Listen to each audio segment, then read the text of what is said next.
If you're in the world of sports, MVP might stand for most valuable player, but in our world it stands for minimum viable product. And we're going to talk a little bit about what that means.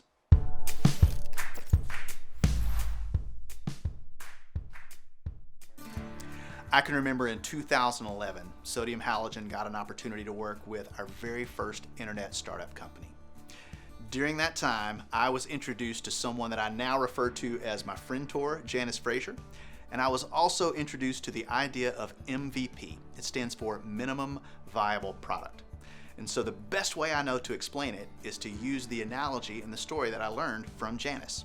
Let's say that you run a bakery, and a bride and the groom come in, and they don't really know what they want as far as a wedding cake, but they know that they want it to be awesome for their awesome day. So the least efficient thing you could do is build a big, elaborate wedding cake. Or what if we built 3 wedding cakes and then show it to them and say, ta-da, here it is.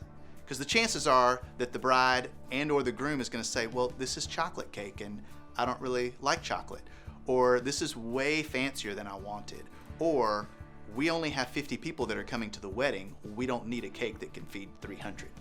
All of these things are very similar to the feedback that you might get from someone after you spend 6 months and hundreds of thousands of dollars building a product only to find out that that's not what people want. So a better way is to build a cupcake. So imagine that same scenario, the bride and groom come in, they're not sure what they want, and you say, well, let me show you some options.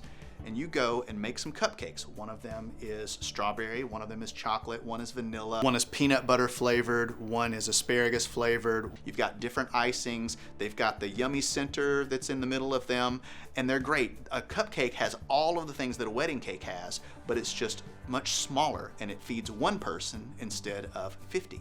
We find companies that do this all the time. They're so excited about their grand vision that they want it to be perfect before they show it to anyone.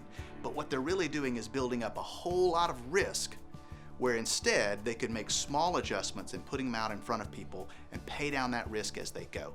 Then they have a much better chance of creating something that people actually want in less time and less money. If you want to experiment with an MVP, then the next time your company has this big grand vision of a project that they want to do, that's great. Find a way to turn it into a cupcake that you can test along the way. Well, you're just the cutest little cupcake, aren't you?